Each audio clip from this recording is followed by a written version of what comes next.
Hi, Bob Odell with Root Source, and we're back with Claire Pfann.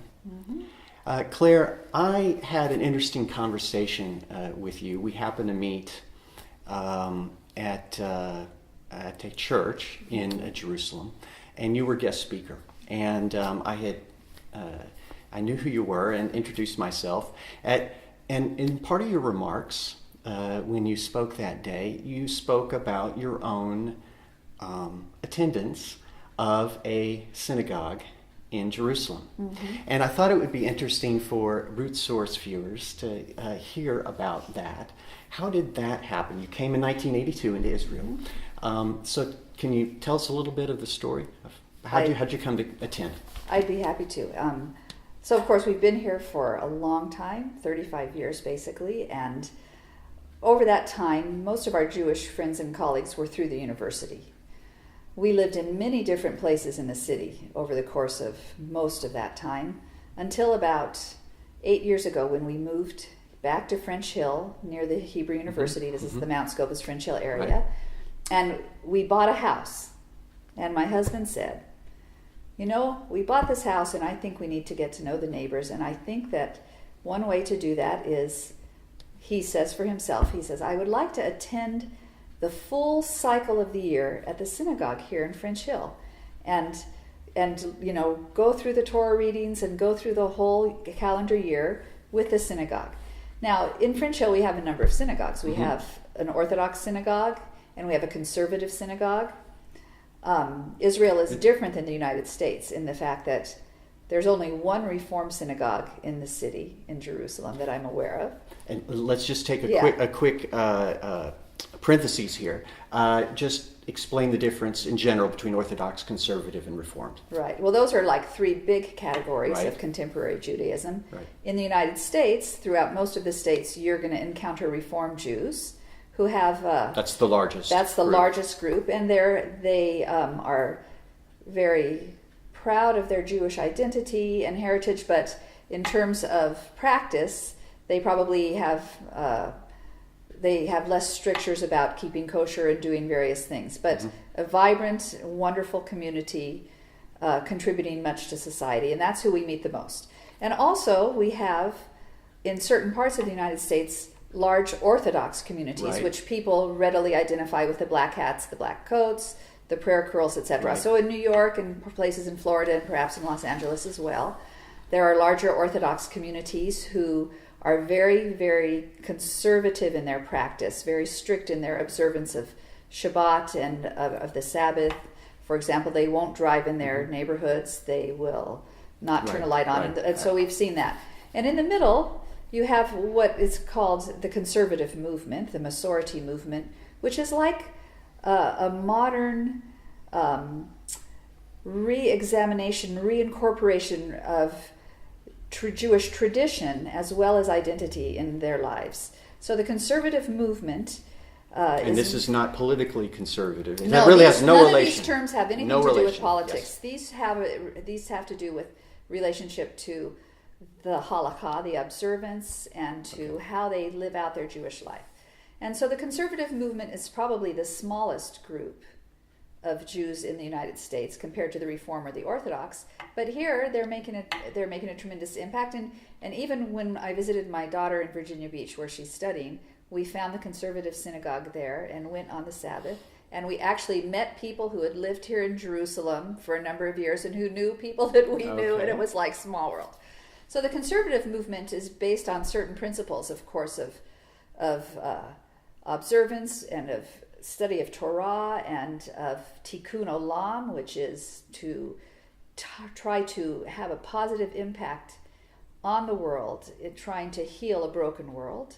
It's egalitarian. It's open to, at least our synagogue is open to both men and women in roles of leadership. Mm-hmm. We have a woman rabbah as opposed to a man rabbi, and they are warm and embracing. So in our neighborhood, the conservative synagogue was the one that was most open to Steve's presence, to my husband's presence. And he started going to the synagogue every Shabbat, and I was not yet with him on this. Oh, okay, So he led the way. And is the service in Hebrew? The service is in Hebrew. Yeah, and yes. But Steve knew enough Hebrew? Yes, Steve knew enough Hebrew to be able to participate. And we went for the Yom Kippur Kol Nidre service. So Yom Kippur, the Day of Atonement, begins with a service on Friday or on Erev Yom Kippur. And the choir sang that night. And the choir sings a cappella with... because on Shabbat you don't play musical instruments, and on the high holy days you don't play musical instruments. So I said to Steve, boy, this is a good choir. They sound great, This is just my little, comment. And he tucked that away. I don't know how you're feeling about all this, but jump in. I said, they sound so beautiful, of course. So he tucked that away, and for just a few weeks later, for the Feast of Sukkot, or Tabernacles, we were invited to have dinner in the sukkah, in the booth, all right, of one of our neighbors who's a professor at Hebrew University. In fact, the synagogue that we attend is called the Professor's Synagogue because its proximity to Hebrew University on Mount Scopus means that many of the scholars from Hebrew University are our members of this synagogue. And to be invited to someone's sukkah is a wonderful honor, that's isn't a mitzvah. it? It's terrific. It was so much fun, and the conversation was amazing. And while my husband got there first, I was on a field trip. I got back, and in the context of that, he mentioned to the professor's wife that I had said that the choir sounded so good. And she turned to him and she said, well, does she sing? Would she like to be in a choir? What is her voice? And just out of the blue, like that, out of the blue. So Steve said, you could join this choir. I said, how can a Gentile Christian woman be in a Jewish choir? Well, it turns out that the choir is directed by this wonderful woman named Panina, who was a soprano soloist when her husband was back at the University of Michigan. She's a voice teacher. She's a retired singer. And at the University of Michigan, where he taught cultural values, when the churches needed a soloist for special performances, they would turn to the synagogue. And they would ask, do you have somebody? Do you have a tenor? Do you have a bass? Yes. This process of sharing singers has been going on all the time. It's the best kept secret. Because I found out from my sister, who sings in a different choir in the States, that, oh yes, of course, if we need to do something big like an oratorio, we're going to go to the synagogue and get a cantor. So evidently cross-pollination is happening. Oh. And so I said, sure. I missed singing in a choir. Right. Coming to Israel, you had to give some things up. Yeah, and there just weren't church choirs like we had back in the States. So this began the process of me really getting interested, to get to know these people, to share with Steve the process of going through the year. And I started going to the choir. It was just a How riot. long ago was this that this happened? Probably 5 years now that I've been singing in the choir. Okay, but relatively recent, considering you've been in the land for... Yes, right. But it was only when we moved to this neighborhood that we started going to this thing. Well, then I discovered the openness of this synagogue to the presence of Gentiles participating. And of course, it's something that we actually see in the Acts of the Apostles. When we read about the God-fearers, that Cornelius in Acts chapter 10 was a God-fearer, or when Paul gets up and he gives a speech in Acts chapter 13 and he says to the audience, sons of Israel and you God-fearers, he's addressing two different groups who are attending the synagogue. One are the Jews, the sons of Abraham, the sons of Israel, you Israelites. Yeah. And you God-fearers are the Gentiles who, like us today, were drawn to experience with the Jews the treasures of Torah and the prophets. Amazing. And to listen to sermons. It's an amazing thing. I've never heard this before. The God-fearers. But Acts 10 put forward that way. But it makes so much sense. But he's identified as a God-fearer, which means, who were the God-fearers in the New Testament times? They were the Gentiles who were drawn to the teaching of the Bible, to the God of Abraham, Isaac, and Jacob, who gave alms, who, contributed to the community and prayed. And the one thing that they didn't do was that they didn't fully convert. So it's a different category than proselytes. Proselytes fully convert and they take on a Jewish identity. God-fearers come alongside and experience the blessings of Abraham. So we joined this choir, and my daughter joined the choir because something that I enjoyed in college was being in a choir, and I thought, how's my daughter Shoshi ever going to get to have that experience?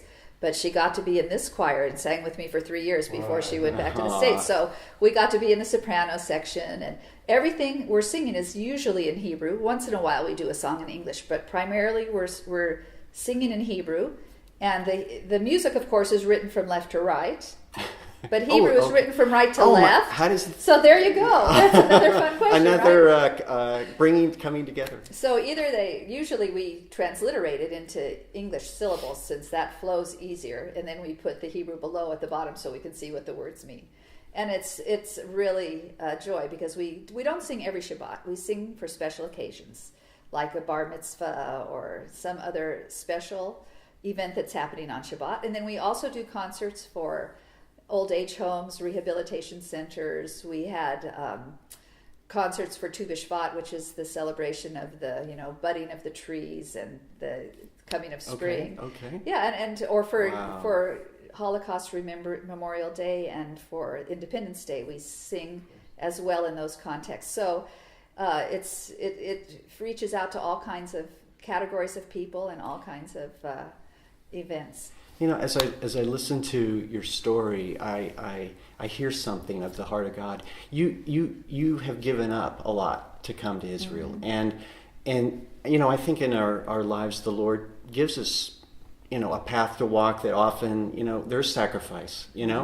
but He's so good, and when we find things along the way. So this is such a gem of a story about how God gave to you back something that you had given up for Him. Yes, and I have to say that I consider it the treat of my life, like to be able to go and have choir practice with these wonderful people, most of whom have known each other since they were teenagers.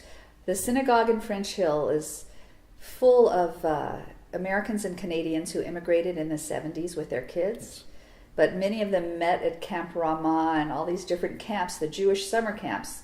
And then they ended up making Aliyah together. So they kid each other and they are, teasing each other, and they have a friendship that goes back so many decades. And I feel so privileged and blessed to be incorporated as, part of that choir family and to be able to make our little contribution to our neighborhood and our Hevrutah, our friendship, our it's a beautiful, beautiful privilege to sing together. Mm-hmm. Well, thank you so much for sharing this. This is my pleasure. Hope you enjoyed it as well. Yes. So until next time, shalom.